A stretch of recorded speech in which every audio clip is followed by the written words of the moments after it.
Good afternoon, and welcome back, everyone. Welcome back in person to the Lawrence Family JCC. After 2 years of virtual Yom Hashoah events and 2 years of many challenges, we are thankfully back together again in person. The March of the Living in Poland is also back in person this year, an amazing event that truly stands in the face of anti-Semitism, displaying Never Again with thousands of Jewish youth from all over the world, gathering together with survivors in Poland as they march strong together in silent defiance. However, this year, it is hard to ignore that they are only kilometers away from the senseless war in the Ukraine, a painful reality. The last time we were here together in this theater for this commemoration was in 2019. That was the day after anti-Semitism hit us hard right here at home, with the murder of Lori Kay, Zichron Lebracha, at the senseless and tragic shooting at Chabad of Poway. How have things progressed in the last 3 years? Well, unfortunately, not so good. Anti-Semitic acts and Jew hatred are at an all-time high. The ADL reported this week that on a national level, unfortunately, things are up. Anti-Semitic acts are up at 34% over last year. And here in San Diego, anti-Semitic assaults are up 31%. And those are only the ones that we know of, not the ones that have not been reported. When my wonderful Yom Hashoah committee sat down and we started to plan this year's event, we could not help but feel the need to consider a call to action. This year, our program goes beyond Never Forget and beyond Never Again, as we desperately ask, but how? A difficult question that must be answered with more than words and truly only our actions. The great Lord Rabbi Sachs was asked one of the most toughest religious questions: why do bad things happen to good people? His answer was, as always, packed with wisdom. He said, "We Jews refuse to answer that question. Why? Well, we don't know the answer. What we do know is that God put us on this planet so that we fight bad things happening to good people. You, our dear survivors, are truly good people, and you have lived through the hell of the Holocaust. And in your survival and in your strength, you have shown us and inspired us to be the light that shines from the torch that came out of the darkness. I wish I could stand here before you and give you a simple answer and tell you, but how? It's complicated. So today, we hope to present something that inspires you, to show you our future, our younger generations that have stood up in the face of anti-Semitism as youth, strong in their Judaism and in their message. No easy task, but hopefully inspiring for all of us to do more as Jews, as humans, and as a strong community here in San Diego and the world. On behalf of my parents, Max and Lily Bialer, Zichron Lebracha, who survived the Holocaust and raised me to stand proud in my Yiddishkeit, to stand and speak up for Israel and for my people and for humanity, to never forget, I carry their torchlight. I will ask the lights to be dim, please.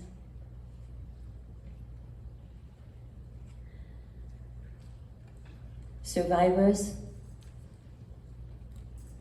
I ask you please to raise your candles, your symbolic torch.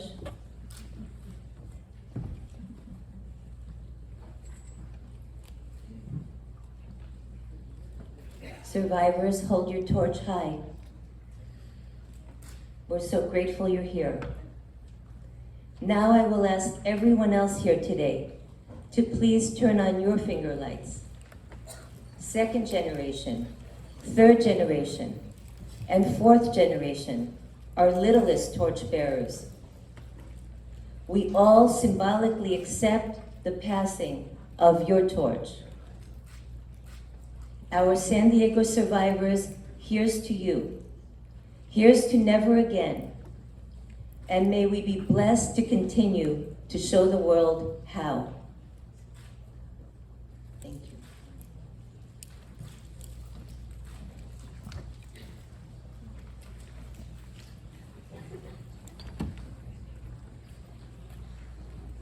Hi, I am not Jack Morgenstern, but on his behalf, we would like to present the colors. The reason why we do this is we honor the U.S. Armed Services for their role in liberation of the concentration camps. And with that, present colors. Please rise.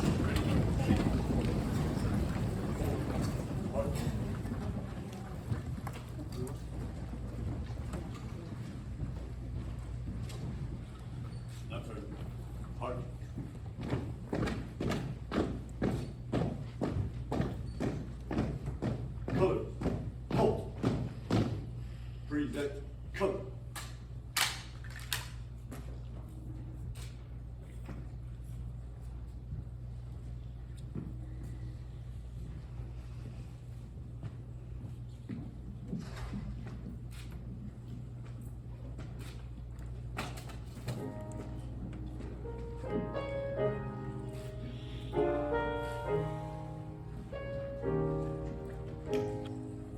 Oh, say, can you see by the dawn's early light what so proudly we hailed at this twilight's last gleaming, whose broad stripes and bright stars through the perilous fight ramparts we watched were so gallantly streaming, and the rockets' red glare, the bombs bursting in air, came through the night, that our flag was still there. Oh, say does that star-spangled banner yet wave o'er the land of the free and the home of the brave? Carry color. Ready, cut. Retire colors. Letter, art. Forward, front.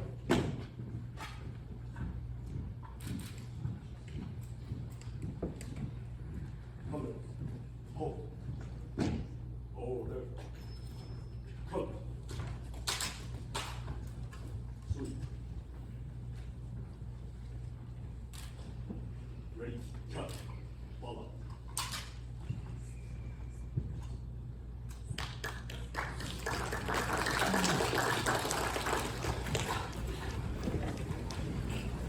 Esperant, Brüder, Esperant. Unser arme Städtel Nebach brennt. It's burning, brothers. It's burning. Our poor little town is burning. Those were the words written by Mordechai Gebertak, a great poet who was inspired by a 1936 pogrom in a small town in Poland. It became the resistance anthem during the Shoah. And Mordechai Gebertak himself was killed in the Krakow ghetto by the Nazis. Yoav Talmi arranged this song for a string quartet, which we're about to play.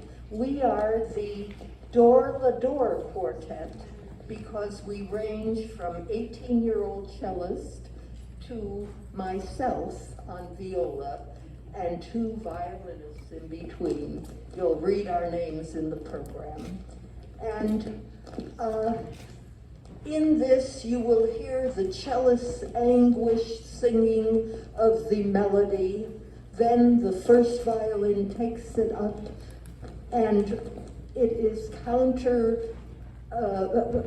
played by the lower strings, and finally you hear the dying embers in the viola and the cello.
Sadly, we have lost many survivors in the past year. In honor of their memory, we call upon Tova Galgut, second generation, her daughter, third generation, and her grandchildren, the fourth generation, to come up and light a candle in memory of our beloved departed survivors. May their memory be for a blessing. Also, if you are here with us today and you've lost a survivor in your family this last year, please stand.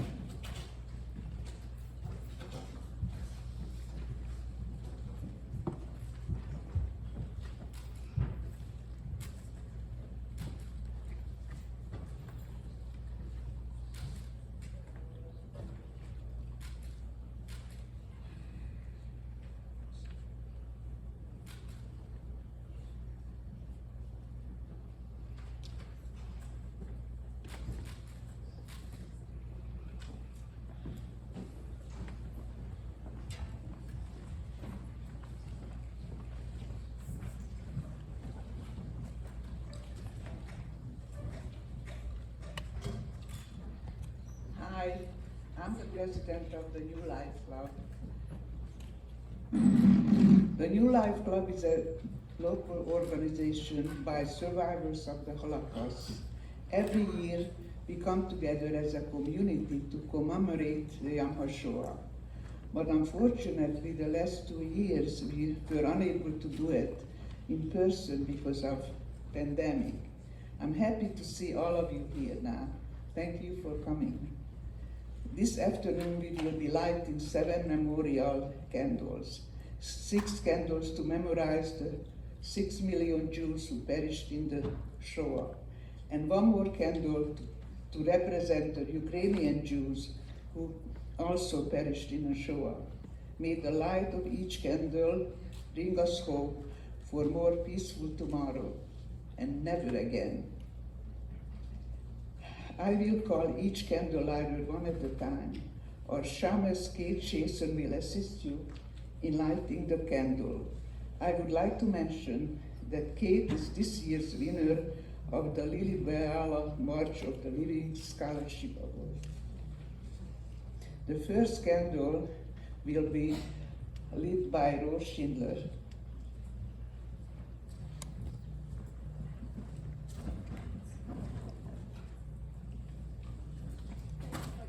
Thank you for helping us walk around Henry's life. Thank God I was able without any help. Thank you, Joey.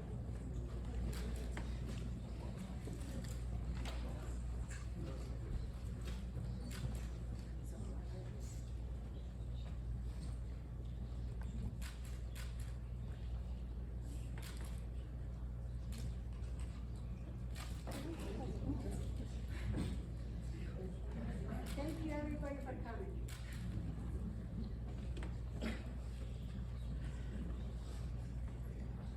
The number 2 candle will be lit by Fanny Krasner-Leibowitz.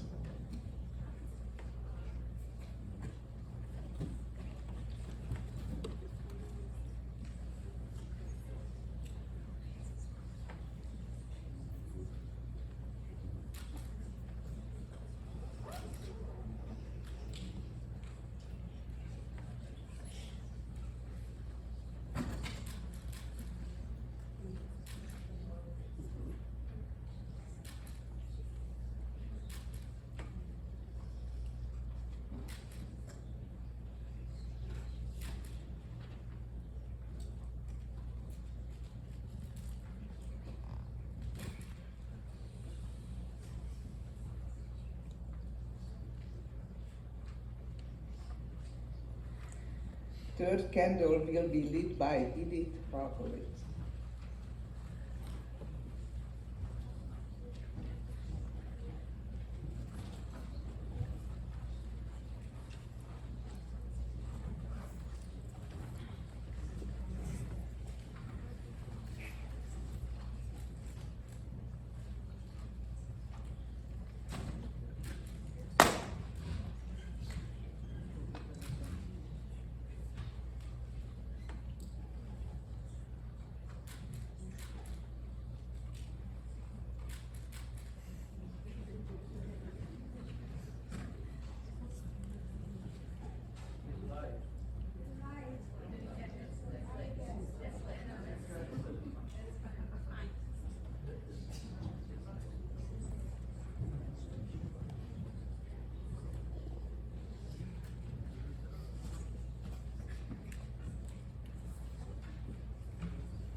And the fourth candle lit by Gerhard Moszkowski.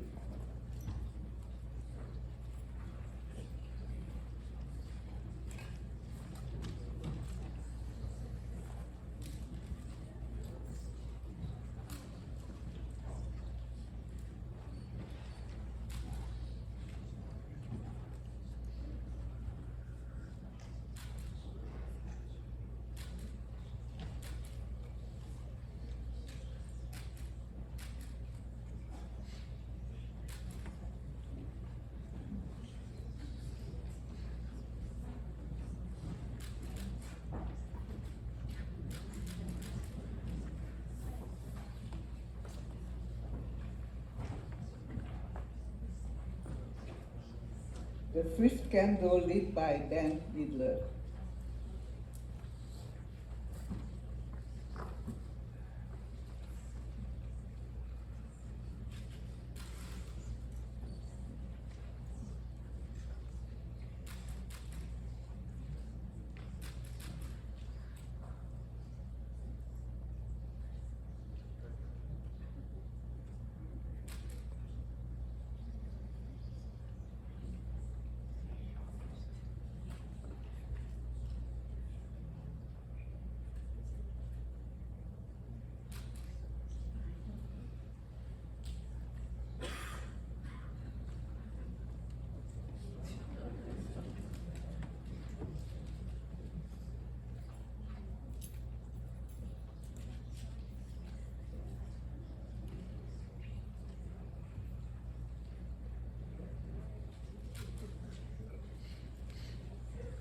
The sixth candle will be lit by Ilona and Bill Medved.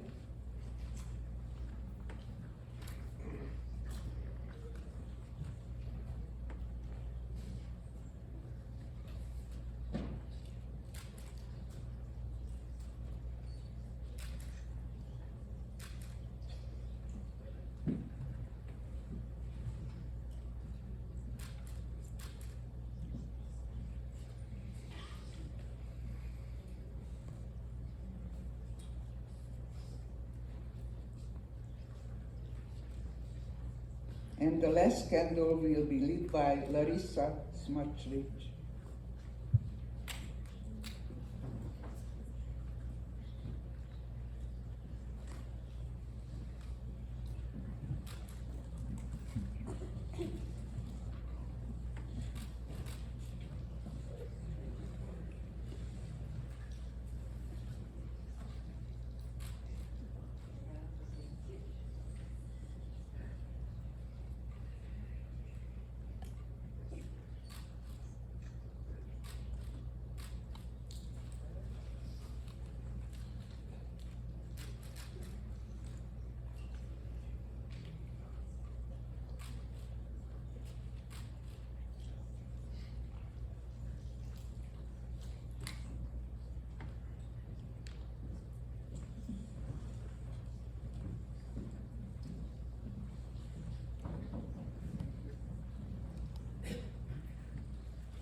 Can you imagine if we lived with the same passion and pride as the pain of those who went through the Holocaust? Today is Rosh Chodesh, so we do sing the song with hope, faith, and optimism. Please rise.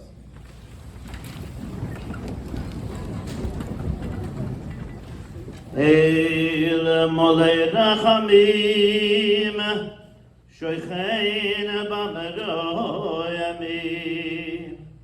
Hametzei Menucha Necha V'Yana Al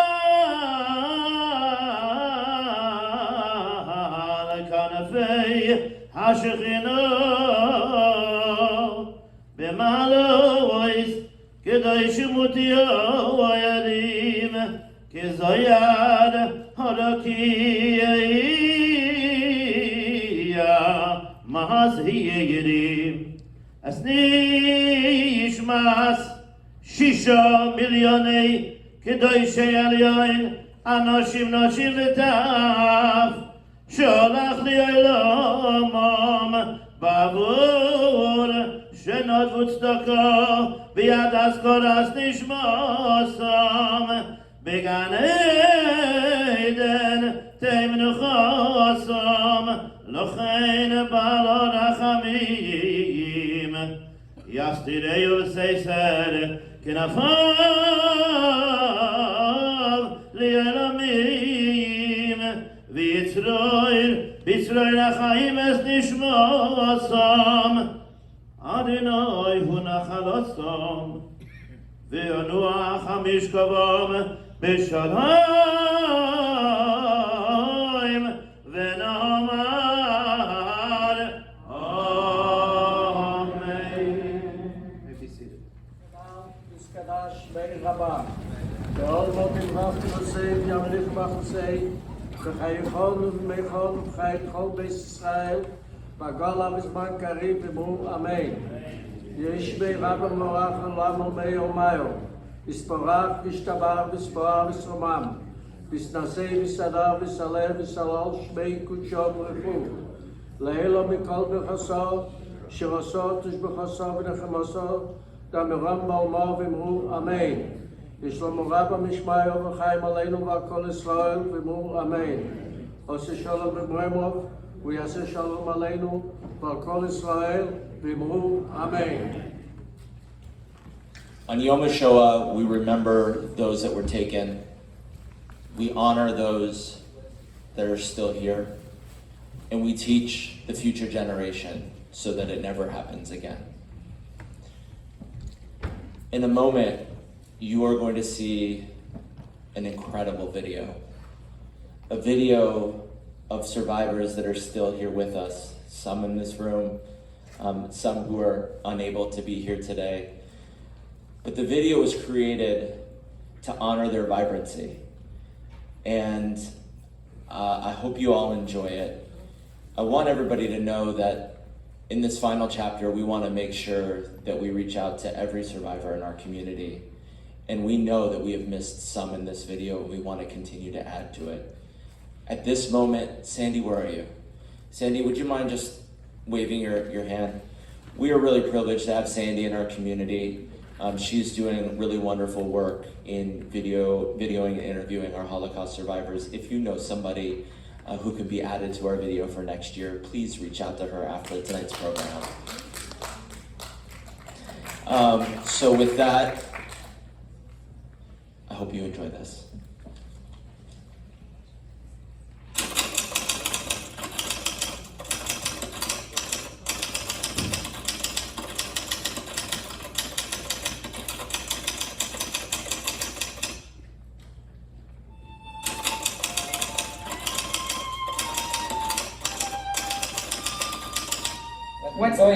What's your favorite saying? What do you tell everybody? Stay alive. Stay alive. You got it. You didn't know from one day to the next where you were going to sleep, what you were going to eat, what you were going to wear, where your head was going to go down. No, that is correct. When we escaped from the ghetto and when we were hiding, that was on the end of the Judenfrei period, that the only thing what we had was the clothing what we escaped, nothing else we could carry with us, and that's how we lived with the same clothing and until we were free. So we used to walk there, sleep in there, give us half a bread for 3 days, that's all. And I survived Auschwitz. And proof of that is this. Soldier came in the ghetto, a very high-ranking soldier, and he taught his people how to dish out the food for the Jewish people. And he said, do not dish it out before you don't spit in it. Look, I don't have the voice, I cannot talk about it because I start to cry. I can't control it. And the door opened up, and I saw my mother. And the woman says, "This is Fishman Vera."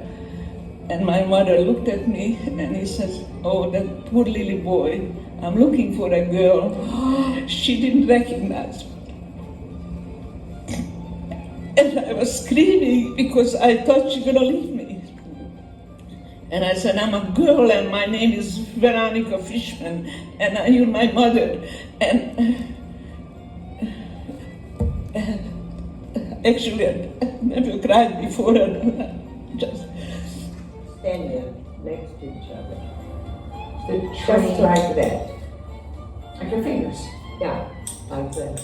The train stops. And then the people, SS, opens the doors and tells them, raus, raus, raus. You have to get out.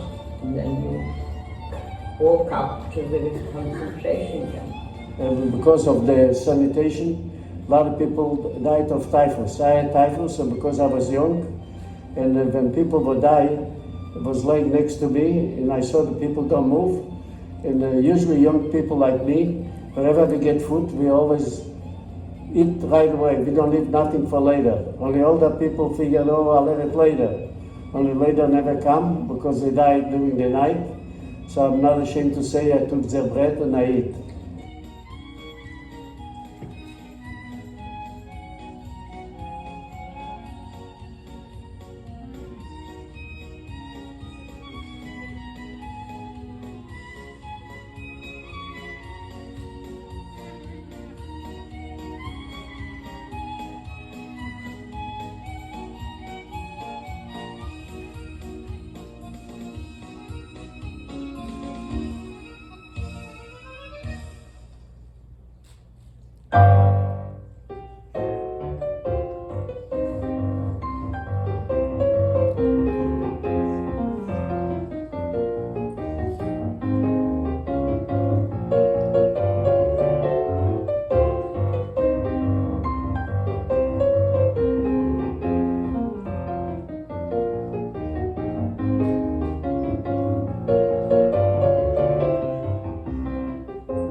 Rosen, Yes. what is your message to the future generations of those learning about the Holocaust? Hatred has to stop. People should understand each other, and love should be distributed among people. And peace.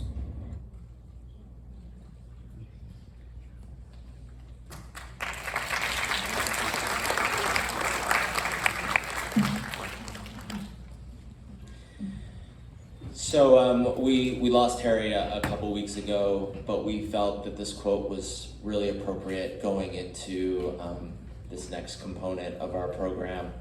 I mentioned it's about remembering, honoring, and teaching. Today we're really privileged to have a podcast from the San Diego Jewish Academy, focusing on Jewish leaders and texts that motivate them, but really centered around never again, but how. And with that, I'll hand it over to our group.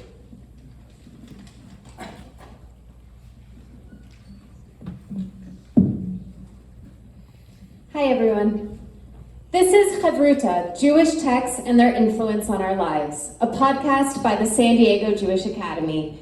I'm Ali Viterbi. And I'm Rabbi Philip Grobard, and each month we bring in a guest to teach us their favorite piece of Jewish text.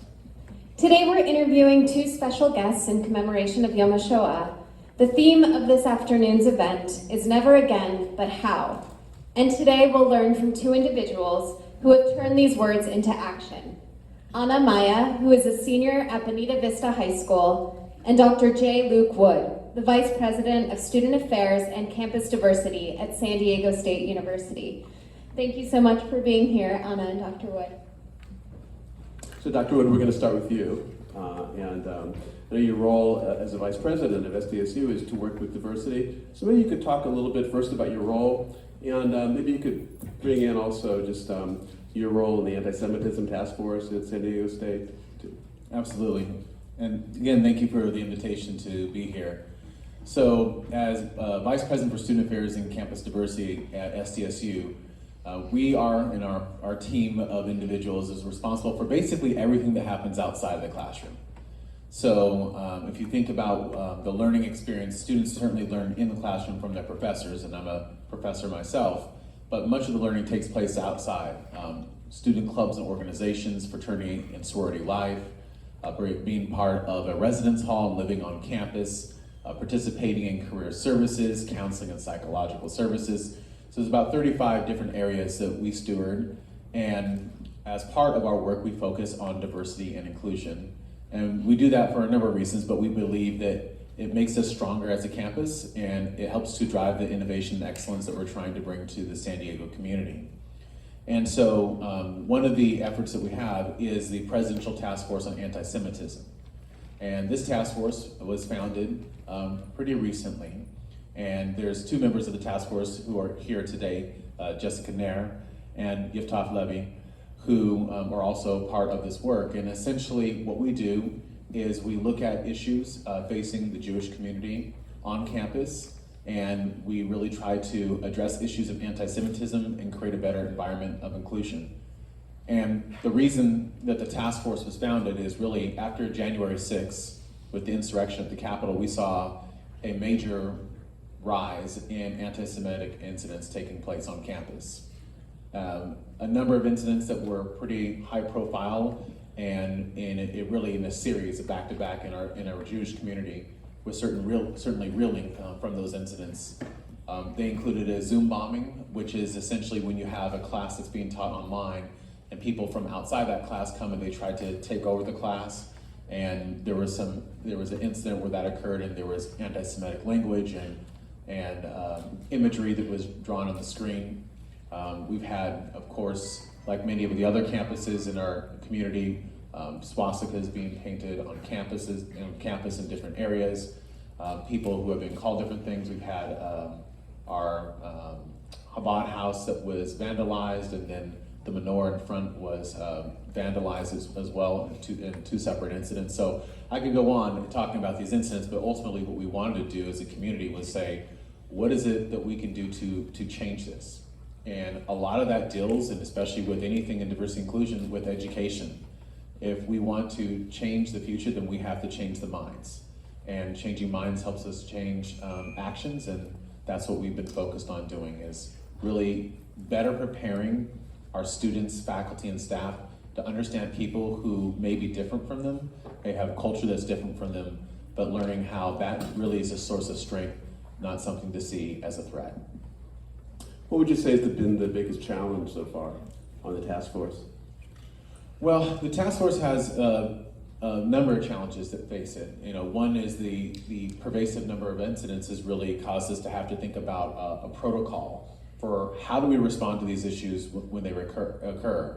And I think one of the things to consider within that is, as a campus, we like to respond to these issues and send out messages to our community indicating that we support you, that we care about you, that we want to be there for you.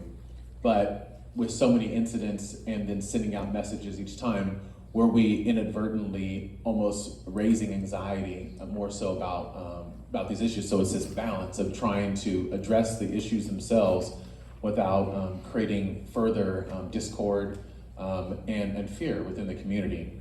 I think another challenge really has been a protocol, right, for how we respond to these incidents in terms of what is the process in which that should look like, who should be contacted, what should the follow-up be with those who are the impacted parties directly as those who are part of the larger community. And then also, how can we be, as an institution, more visible in trying to be present within the community? We're part of a national project that Hillel has done, focus on campus climates, and they did focus groups with our Jewish and non-Jewish students, really to have a better understanding is how does anti-Semitism playing out on our campus.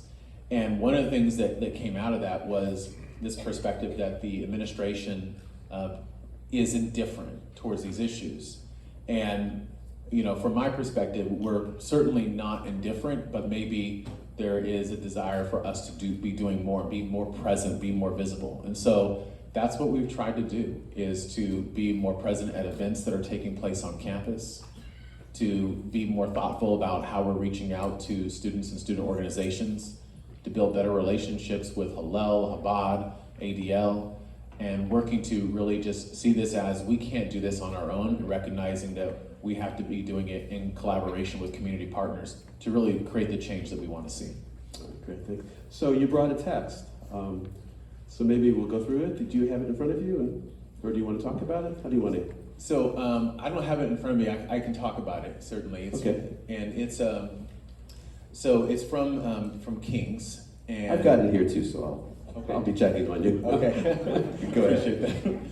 And essentially, it's actually probably my favorite text. And it's basically where there was the king of Aram, and then there was Elisha. And the king of Aram was basically, engaged in warfare against Israel. And Elisha was able to basically understand and hear, even within his bedchamber, the things that he was saying in terms of, hey, they're going to plot against Israel, they're going to capture them here, or they're going to set up basically an ambush there. And every time that would happen, he would tell the king of Israel, and they would use that as a way of navigating around it. And the king of Aram was upset. Like, how does this person know this is happening? How does he know that what I'm saying even within my own bedchamber? And so he set out to go and capture Elisha in Gotham. And essentially what happened, and tell me if I'm doing okay so far. No, it's great so All far. right. So essentially what happens is they go out to Gotham where Elisha is, and he brings horses and chariots and everything, and they're surrounding the city because they're going to capture Elisha. And Elisha's servant was fearful. He was scared. And Elisha prayed and asked God to open his eyes. And when he did, around him he saw were horses and chariots of fire. And ultimately, for me, that passage really is about recognizing that no matter how difficult the times are with these issues that we've been facing on campus, which have been pretty significant and pretty routinized, that what we really just have to do is trust and open our eyes to recognize that that God is with us, and that we'll be able to address the issue no matter how large or how small. Yeah, I just, I have to say you picked a text that was, I won't say it's totally new to me, but I probably haven't seen it since rabbinical school, and so it was a pleasure, also a challenge to kind of look through it. And I'll tell you a few things I really liked about it, and I'd love to have your comments too. So one thing is that when, so the chariots are surrounding Elisha, the prophet, and so his servant gets upset, like you said. And so Elisha says, "Have no fear," he replied. "There are more on our side than on theirs." So it's a really powerful quote, because in fact they're surrounded. So there's only the two of them. So, but he says, you know what, there are more of us than there are of them. And I think that's sometimes a good reminder for those of us that are really committed to fighting hate, fighting anti-Semitism, that in fact there are more of us than there are of them. We just need the courage to be able to fight back. Once we get that courage, and for me that like blinding light that Alicia sees in that scene, to me it's like a symbol of, you just need that courage. If you could just get that blinding light, then you'll realize there really are more good people than bad people. It's just that we have to like shine the light on the good people so we know that we have each other and we have the courage to fight back. And once we do that, then we have a chance. I mean, yes, I don't know how you follow that. That's a great synopsis. What I would say that stands out to me there is that you have, and in the work we do, we talk about people who are part of the choir, people who are, who know what it takes to advance an environment that's safe and welcoming for all students. Then we know that there are those who are allies. They may not know necessarily what to do, but if you provide them with learning and you provide them with opportunities to grow, they can help to change the environment that we're in. But then you have those who may not be, right? And that it is usually a smaller group of individuals who have hatred in their hearts. And really the hatred in their hearts, from my opinion, is more a reflection of their own insecurities than it is about the people who they think negatively towards. And we think about them in really two different ways. Those who are active, right? Those who are present, who are going to be doing some of the incidents that I mentioned. But then there are those who are passive, who have negative thoughts and dispositions towards people who are different from them, but don't necessarily, aren't vocal with it.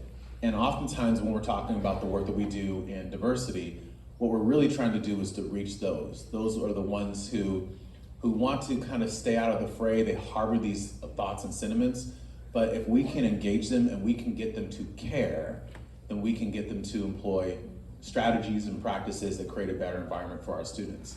But the truth is, we're only able to be successful if those who are the allies are willing to actually stand up.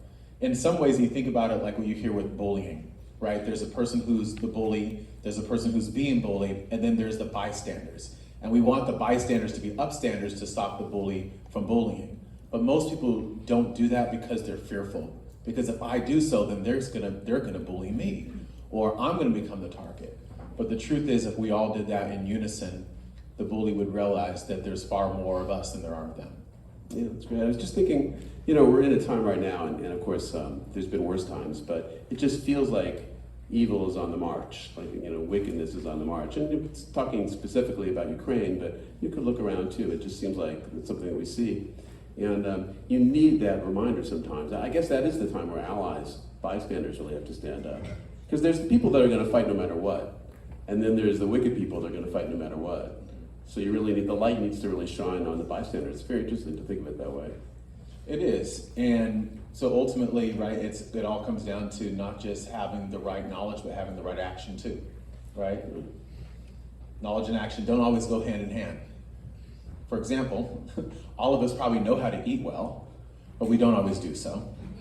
We may know how to work out, but we don't always do so, right? So we have to recognize that it's not just knowing the right things, but it's about the willingness, the desire, the drive, the deep commitment to do something with it.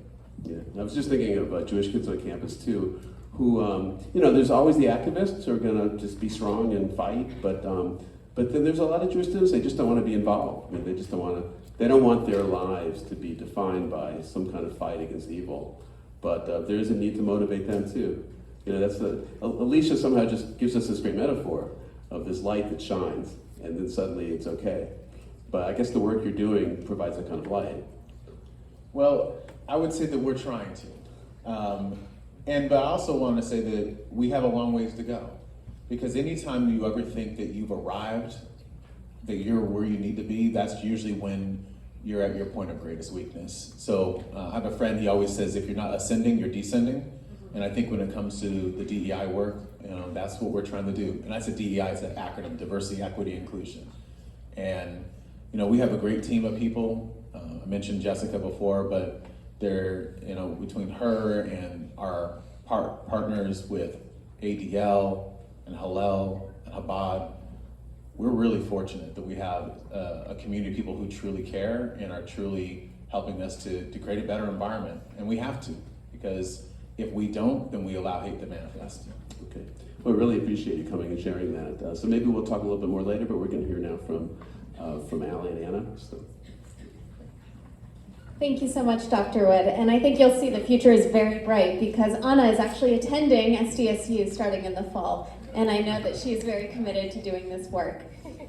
You're so involved and passionate about combating anti-Semitism, preserving the legacy of survivors, and raising awareness and education about the Shoah. You just brought a survivor, I believe, Rose Schindler, actually to Bonita Vista High School to speak to the students. What got you so passionate about these ideas? Yeah, absolutely. I mean, first of all, thank you all for having me here. I think I'd like to say it starts my sophomore year of high school. I was reached out by the San Diego Jewish Teen Initiative and elected as representative of my Latin Jewish community, the Ken Jewish community here in San Diego, to go on a 2-week trip to Israel with them, with 17 other teens, each representing their own Jewish communities in San Diego. And the trip was absolutely amazing. I mean, I met so many other individuals that grew up in the same hometown I did, so many different organizations and synagogues that I got involved with, and just found a way to grow personally. And my Jewish identity really that was like my epiphany, my aha moment. I said, I love how I feel this way in my connection to Israel, in my connection to others, and this whole idea of giving back to my community.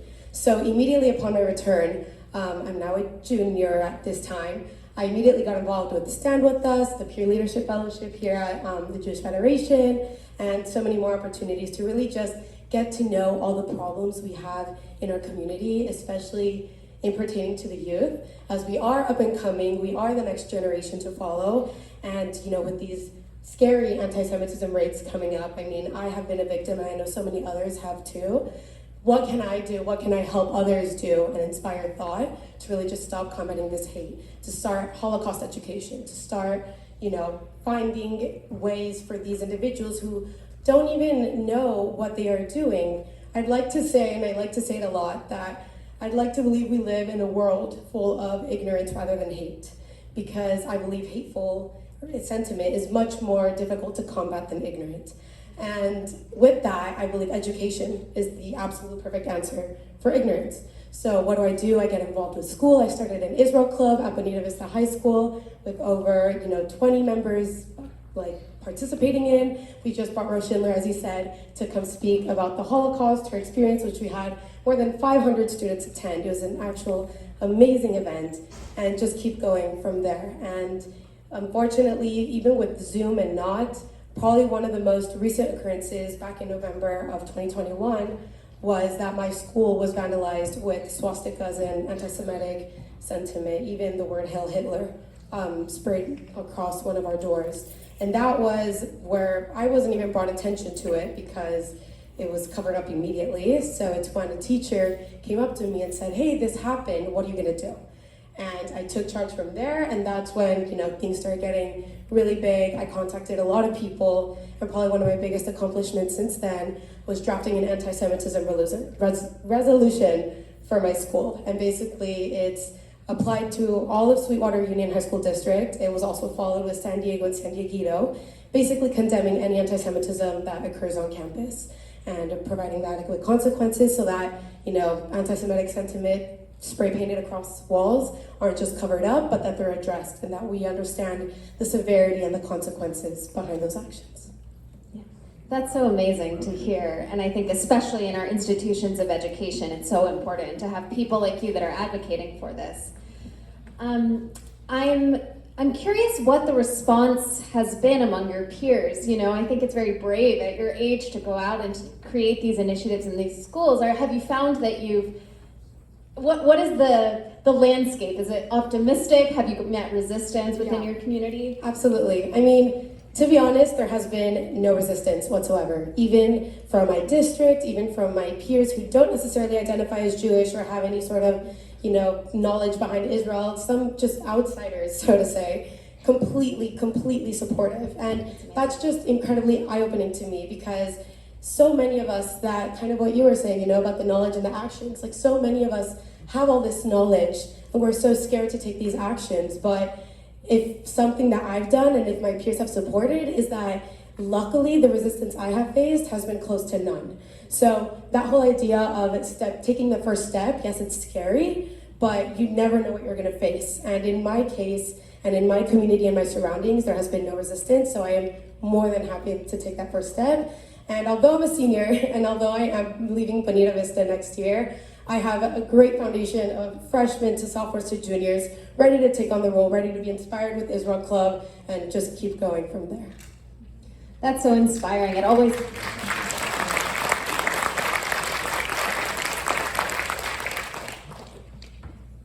takes one person, right, to boldly step out and to start an initiative. I think a lot about Nachshon, when the Israelites were freed from Egypt and they're coming down to the sea and the seas aren't going to split, and a brave person starts walking into the water, unsure of what's going to happen, and it comes up to his knees and his chest and his head, and finally the seas split when he's already under the water. It takes that kind of bravery and courage, I think, to step out and to do what you're doing. So thank you. I think you have a text to share with us today? Yes, so I don't have it with me, but I have it with me. So one of the phrases or texts that I like to live by, if I can say, is Gam Ze Yavor, which in Hebrew translates to "this too shall pass." And it's something I was, somewhat raised with in my private K-8 at San Diego Hebrew Day School, and with the Ken Jewish community as a counselor there. This too shall pass kind of just gives that idea of when you're on your lows, there will always be a high. When you're on your high, there will always be a low.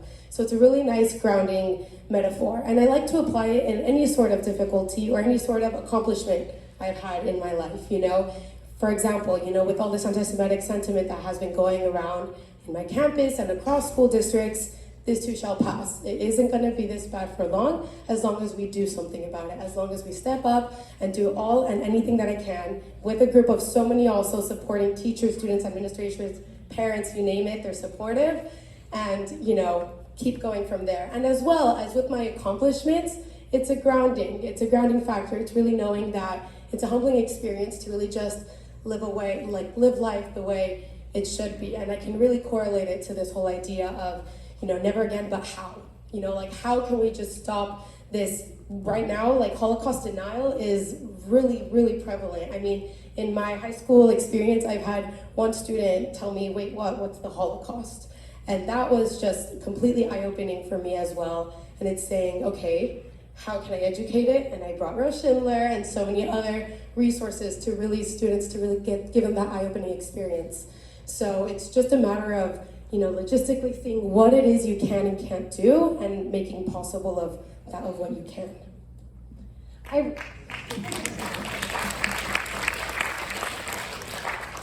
That idea really resonates with me. I love "this too shall pass" too. I think it is such an important mantra to keep in mind when life is challenging or when you need a little bit of humbling. But I struggle, I think, in that phrase with the idea of something that there's no control, right? That something happens and then it goes away. And what I love about what you're saying is that this too shall pass because you make it pass, right? Anti-Semitism just doesn't just go away. You have to take that initiative and make it pass. And that's the part of it that I'm finding really inspiring in your teaching, is how can we activate what we think of as such a passive phrase. So thank you for that.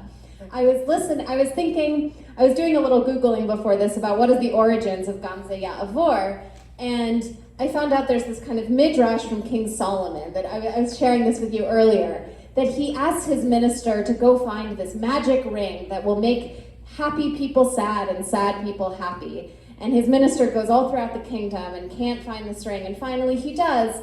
And King Solomon reads it, and it says Gamze Ya'avor on it, and he starts crying because he knows that all of his wealth and his power and his wisdom will be fleeting, that it will one day disappear.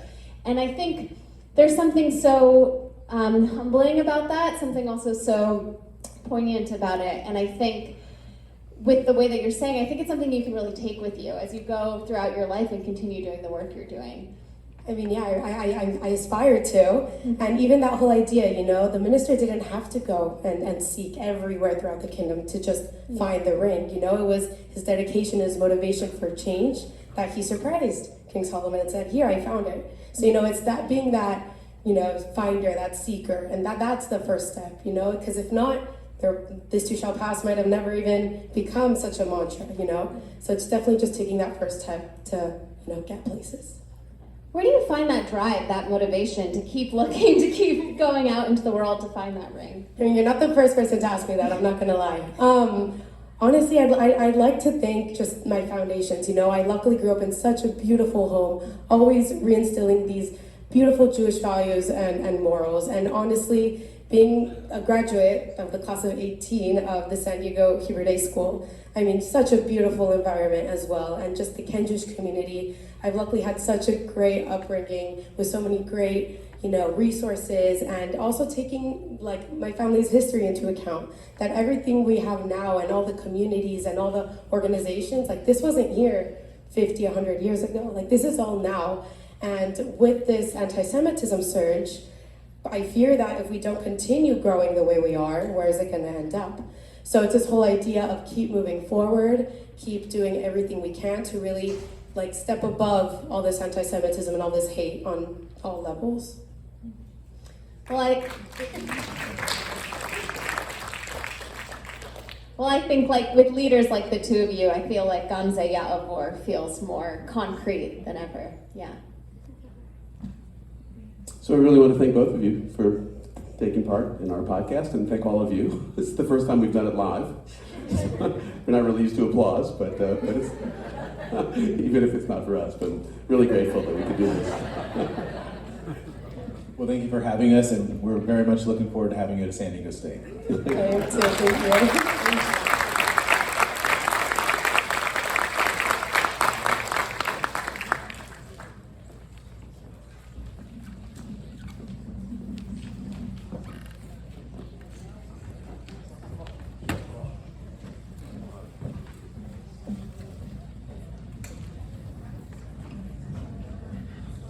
San Diego State's going to get to be an even more amazing place next year. I'm wondering if they have a position for her on that committee yet. It's remarkable. Good afternoon. My name is Heidi Gantwork, and I am the president and CEO of Jewish Federation of San Diego County. I feel the weight and the privilege of this moment today, and I feel the honor of the work that Federation does year-round with Holocaust survivors. This is my first Yom Hashoah in this position, and our first Yom Hashoah commemoration back together after 2 years of doing all that we could to build community online. But it's not the same. Every person in this room knows the toll that COVID has taken on us and on our families. The isolation and the disconnect from our community and from moments like these runs counter to who we are as a people. We celebrate, we worship, we learn, we mourn, and we mark important days like this together in community. To be here and to be in this room with so many of San Diego survivors and their families holds power for me and for all of us. For those who have made the choice to be here today, who understand and share in the power of this day, we thank you. I've felt the enormous privilege since stepping into this role of sitting with some of the nearly 500 survivors we have right here in San Diego and hearing your stories. And not just stories from the terrible years, but their stories afterwards. Their stories of struggle and of hope and of children and of grandchildren and great-grandchildren, businesses that they've started and books that they've written, paintings they have painted, and all of the ways they have shared their own painful trauma as often and with as many people as possible. I am in awe of the courage and the conviction that it takes to relive the most traumatic, horrific experience of your life, and to do so publicly and willingly again and again, so that others can learn and begin to understand and carry these stories forward. And every day, I get to work side by side with the children and the grandchildren of survivors. As Jewish professionals on my staff, and the staffs of so many Jewish agencies in San Diego, as lay leaders throughout our community, as friends, the impact that the survivor community has had on shaping San Diego and building our Jewish community is enormous. And for that, I am personally grateful. So many of you are here today, and so many have made it a personal mission to continue to share their family stories and to do all that they can to educate and warn of the danger of anti-Semitism and to ensure that when we say never again, we mean it. All of us here today, and in particular Holocaust survivors and their children and grandchildren, feel the urgency now more than ever to share these stories of trauma and suffering inflicted by the Nazis. We feel it because we hear the drumbeat of rising anti-Semitism. We've just heard about it in Bonita Vista. We've heard about it throughout San Diego. And the ADL's report that Barbara referenced earlier made clear a 34% increase in anti-Semitic acts across the country, a 61% increase in anti-Semitic incidents against Jewish institutions. If never again is to mean never again, the how must include all of us taking time to remember and to educate and to gather like we are today to keep the flame alive. We must honor the memory of all who perished by doing all we can to ensure that the rest of the world does not forget or revise history or treat the Holocaust as historical artifact. And we must also tell the story of our resilience, of our strength as a Jewish people, of the joy and the pride we take in living proudly and openly Jewish in ways that are meaningful to us and our families. I think that video had a wonderful message for us. I got to dance with Rose last night, and I got to sing with Fanny today. That's joy, and that is resilience, and that is the strength of our people. On behalf of Federation, I really want to thank every member of our Yom HaShoah committee listed on the back of your program. They meet monthly to make sure that this commemoration reaffirms our community's commitment to our survivors. It is truly a labor of love for every single person on that committee. And in the spirit of community, I also want to acknowledge some of my colleagues who have joined us here today. Zvi Weiss from the Jewish Academy, who has created the conditions for this remarkable podcast, is here with us. And I want to thank Betsy Lynch, who is here with us. Betsy is the executive director of the JCC, who is such a wonderful host to this event year after year. I want to also thank the Federation staff that have worked so hard to make this Yom HaShoah so meaningful, our musicians, our incredible panelists, and all of our survivors for elevating this ceremony today. As is our tradition, the program is going to conclude with Hatikva, performed by Hadaria Levy from J Company. And I have to say, what a joy to hear Sophia sing at the beginning, to now be able to hear this beautiful music. And Anna, to hear these young people who are here and present and involved and committed is really, again, part of the never again. After Hatikva, if all the guests could exit the theater to the Galleria for refreshments and an opportunity to talk to organizations doing work in Holocaust education, they'll be set up throughout the lobby. And if all of our survivors could please remain in the theater, we want to take your picture. We want to capture this moment. So to all of you who joined us here today, we thank you for doing your part to keep these stories alive and for helping to be a part of the answer to the question, never again, but how? The how is exactly this, and it is an honor to be here with all of you today.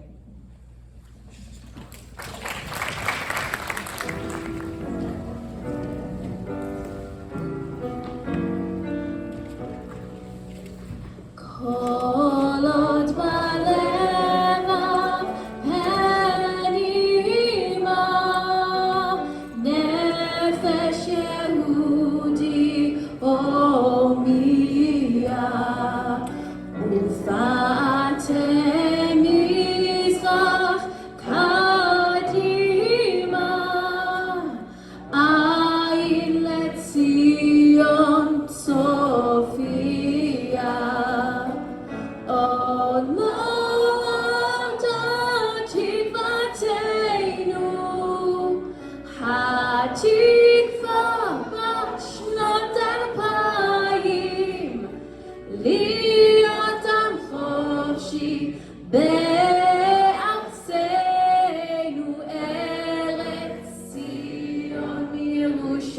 חיים, להיות עם חופשי.